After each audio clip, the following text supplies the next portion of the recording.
بسم اللہ الرحمن الرحیم۔ السلام علیکم ورحمۃ اللہ وبرکاتہ۔ محترم ناظرین و سامعین، آج ہم اپنے معاشرے میں دیکھتے ہیں بہت سے لوگ جشن عید میلاد النبی کے نام سے حضور کے یوم ولادت پہ خوشی کا اظہار کرتے ہوئے نظر آتے ہیں۔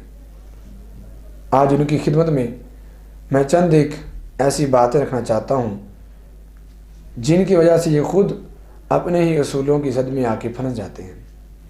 وہ باتیں کوئی زیادہ نہیں ہیں، صرف 5 باتیں ہیں جن کا جواب ان سے مطلوب ہے۔ سب سے پہلے نمبر پہ جشن عید میلاد النبی منانے والے بھائی اور ہمارے دوست، جب ہم انہیں روکتے ہیں کہ یہ جشن حضور نے نہیں منایا، صحابہ نے نہیں منایا، تو یہ ہمیں کہتے ہیں کہ آپ منع کی دلیل دے دیں۔ یہ ہمیں اصول پیش کرتے ہیں کہ یہ منع کہاں پہ آیا ہے، اگر منایا نہیں تو منع بھی تو کہیں نہیں۔ تو ان سے سوال یہ ہے کہ اگر یہ اصول ہے کہ واضح اور صریح آپ ہم سے دلیل چاہتے ہیں، تو ہم بھی آپ سے یہ مطالبہ کرتے ہیں کہ آپ ہمیں کوئی ایک آیت یا حدیث صریح طور پہ بتا دیں جو آپ کی دلیل ہو، جس میں آپ نے منایا ہو یا اللہ رب العزت نے فرمایا ہو یا صحابہ نے یہ عمل کر کے دکھایا ہو۔ اپنے ہی اصول کے مطابق ہمیں یہ صریح طور پہ الفاظ جشن، عید، میلاد اور نبی، یہ چاروں لفظ اکٹھے میں ایک جگہ پہ دکھا دیں۔ دوسری بات، یہ کبھی تو اپنے آپ کو جاہل مطلق سمجھتے ہیں اور کبھی مجتہد اعظم سمجھتے ہیں، یعنی کہ کہتے ہیں کہ ہم قرآن اور حدیث سے ڈائریکٹ کوئی بھی بات نہیں سمجھ سکتے، کیونکہ ہم مقلد ہیں اور مقلد جاہل ہوتا ہے۔ جبکہ دوسری طرف جب ہم ان سے دلیل کا مطالبہ کرتے ہیں تو یہ ڈائریکٹ قرآن پاک اور احادیث ضعیفہ یا احادیث مجملہ سے یہ اپنی دلیلیں پیش کر کے ہمیں یہ ثابت کرتے ہیں کہ ہم قرآن حدیث سے ڈائریکٹ یہ باتیں لے رہے ہیں، تو ہم مجتہد ہیں۔ آپ خود فیصلہ کریں، آپ مجتہد ہیں یا جاہل ہیں۔ تیسری بات، یہ کہتے ہیں کہ حضور نبی رحمت علیہ السلام نور من نور اللہ ہے، جیسا کہ ان کی ہر اذان سے پہلے اور بعد میں صلاۃ پڑھا جاتا ہے، تو اس صلاۃ والسلام علیکہ کے اندر یہ لفظ بھی انہوں نے ایڈ کیے ہوئے ہیں کہ نور من نور اللہ۔ تو سوال یہ ہے کہ ایک طرف تو آپ حضور کو نور مانتے ہیں اور دوسری طرف حضور کی ولادت پہ ان کا جشن مناتے ہیں۔ کیا نور کی پیدائش ہوتی ہے؟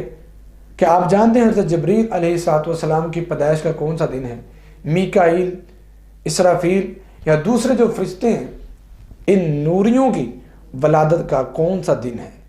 اگر نور مانتے ہیں تو پھر ولادت کا تصور ہی غلط ہے، اگر ولادت مانتے ہیں تو یہ نور من نور اللہ کا عقیدہ یہ آپ کا باطل ہے۔ فیصلہ آپ خود کریں۔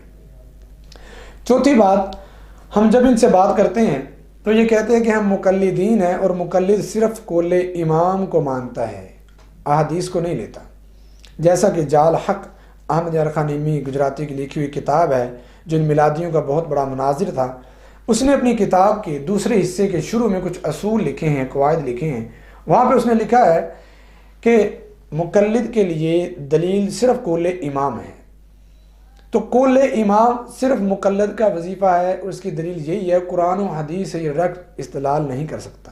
لیکن انتہائی افسوس کی بات ہے کہ 12 ربیع الاول کے جشن پہ یہ ہماری صف کے اندر غیر مقلدین کے ساتھ کھڑے ہوتے ہیں، ورنہ ان سے دلیل کا یہ مطالبہ ہے کہ امام ابو حنیفہ، امام شافعی، امام مالک، امام احمد بن حنبل رحمہ اللہ، ان سے یا کسی اور امام سے آپ صرف ایک قول پیش کر دیں کہ انہوں نے کہا ہو کہ 12 ربیع الاول کا جشن یہ منانا چاہیے، یہ ہمارے مذہب میں جائز ہے۔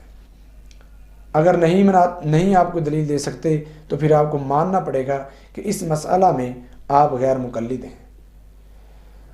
اور اسی طرح سے 5ویں بات جو آج کے موضوع کے حوالے سے ہے وہ یہ کہ ایک طرف تو یہ آپ علیہ السلام کو حاضر و ناظر ہر جگہ پہ موجود مانتے ہیں، اور دوسری طرف آپ علیہ السلام کی آمد کی رٹ لگائے ہوئے جگہ جگہ پہ نعرے لکھتے ہیں، آمد رسول مرحبا، آمد رسول مرحبا۔ صرف سوال یہ ہے کہ اگر آپ ہر جگہ پہ موجود ہیں تو پھر آمد کیسی؟ اور اگر آپ کی آمد متوقع ہے، آپ منتظر ہیں کہ حضور آنے والے ہیں، تو پھر آپ کا ہر جگہ پہ حاضر و ناظر ہونا یہ کیسا؟ دونوں عقیدے آپ کے متضاد ہیں، کون سی راہ صحیح ہے؟ یہ آپ سے چند سوالات ہیں۔ آپ مقلد ہیں یا کہ آپ غیر مقلد؟ آپ مجتہد ہیں یا جاہل مطلق؟ آپ نبی کو نور مانتے ہیں یا حضور کی ولادت کا جشن کرتے ہیں؟ اسی طرح سے آپ امام کا کوئی قول اپنے پاس رکھتے ہیں یا اس مقام پہ آپ غیر مقلد ہوتے ہیں اور قرآن و حدیث سے صریح الفاظ کی رٹ لگانے والے کیا کوئی ایسی دلیل اپنے پاس رکھتے ہیں جہاں سے ان کا صریح طور پہ یہ جشن منانا ثابت ہو؟ اللہ مجھے اور آپ کو ان باتوں کو سمجھنے کی توفیق عطا فرمائے، اور اللہ ہمیں قرآن اور احادیث کے مطابق زندگی گزارنے کی توفیق عطا فرمائے۔ ما توفیق الا باللہ۔